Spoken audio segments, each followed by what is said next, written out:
बिहार में 7 दिसंबर से शिक्षक भर्ती का दूसरा चरण।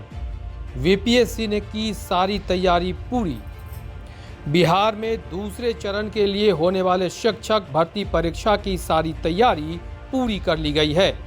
परीक्षा केंद्र पर सभी अभ्यर्थियों को 2.5 घंटे पहले एंट्री मिलेगी और परीक्षा शुरू होने से 1 घंटा पहले यानी 11 बजे परीक्षा केंद्र में प्रवेश मिलेगा। एडमिट कार्ड और आधार कार्ड के मिलान के बाद ई एडमिट कार्ड से एक बार कोड को स्कैन किया जाएगा, फिर फोटो से स्टूडेंट के मिलान के बाद ही परीक्षा केंद्र में प्रवेश की अनुमति मिलेगी।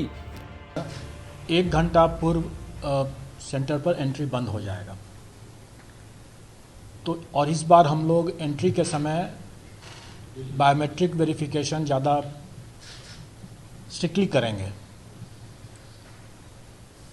क्योंकि हम लोग का ये प्रयास है कि अगर कोई भी इम्पर्सनेशन, कोई भी मुन्ना भाई अगर हैं तो परीक्षा के दौरान ही हम लोग पकड़ लें। इसलिए हम लोग एंट्री के समय में ही काफ़ी सतर्कतापूर्वक उनकी बायोमेट्रिक चेकिंग की जाएगी। इसमें ज़्यादा समय लगना स्वाभाविक है और इसलिए हम सबसे आपके माध्यम से सभी अभ्यर्थियों से अनुरोध करेंगे कि वो लोग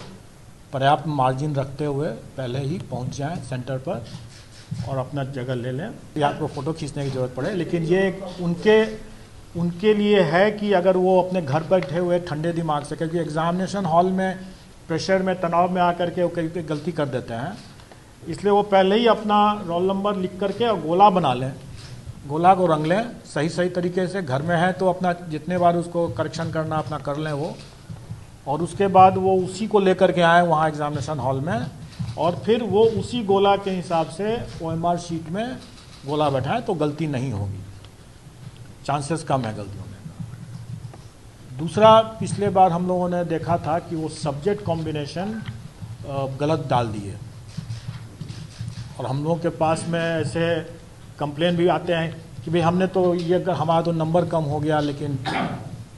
कई लोगों ने जैसे हिंदी और उर्दू बांग्ला जो भी सेलेक्ट करना था तीनों रंग दिया है।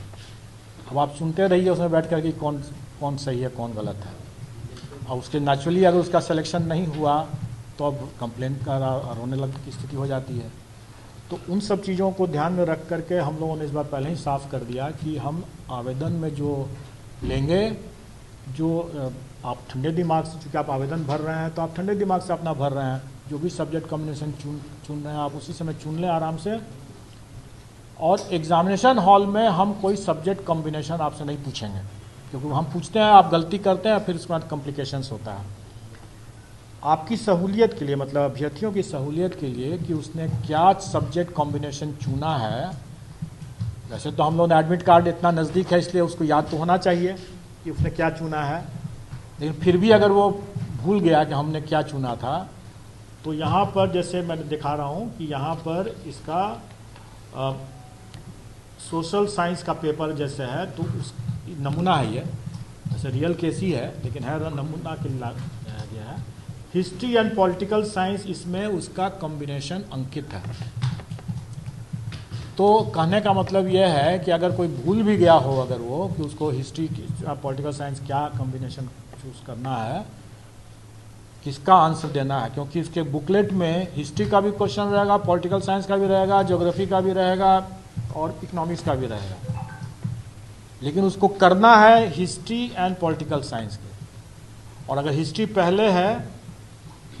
तो पहला 40 क्वेश्चन जो होगा, मतलब मेन कॉम्बिनेशन पार्ट का, वो हिस्ट्री का करना है, और दूसरा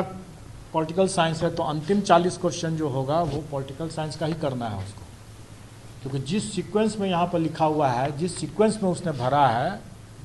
इसी सीक्वेंस में उसको आंसर करना है। और ये सीक्वेंस वहाँ पर दिया हुआ है जो उसने भरा है कि पार्ट ए में हम हिस्ट्री एंड पार्ट बी में हम पॉलिटिकल साइंस, तो उसको उसी हिसाब से प्रथम 40 जो है उसको हिस्ट्री, द्वितीय पॉलिटिकल साइंस, इस तरह से चुनना है। प्रथम 30 क्वेश्चन जो हैं किसी भी पेपर में, प्रथम 30 क्वेश्चन जो हैं वो लैंग्वेज क्वालिफाइंग के हैं, और उसके बाद जो 120 क्वेश्चन हैं जैसे सोशल साइंस का जैसे अभी एग्जांपल ले रहे हैं, तो उसमें 40 मतलब क्वेश्चन नंबर 31 से 70 तक 40 क्वेश्चन जो हुए वो जनरल स्टडीज़ के होंगे, जो सोशल साइंस पेपर की बात मैं कर रहा हूँ। उसके बाद जो 71 से लेकर के जो 150 तक जो होंगे, तो 71 से 40 इसमें जोड़ दीजिए 110 तक, 71 से 110 तक जो होंगे, ये जो 40 क्वेश्चन होगा, इस कैंडिडेट ने चूंकि हिस्ट्री पहले चुना है, तो 71 क्वेश्चन नंबर से लेकर के 110 क्वेश्चन नंबर तक वो 40 क्वेश्चन जो है वो हिस्ट्री का क्वेश्चन देखेगा और हिस्ट्री के हिसाब से उसमें आंसर भरेगा।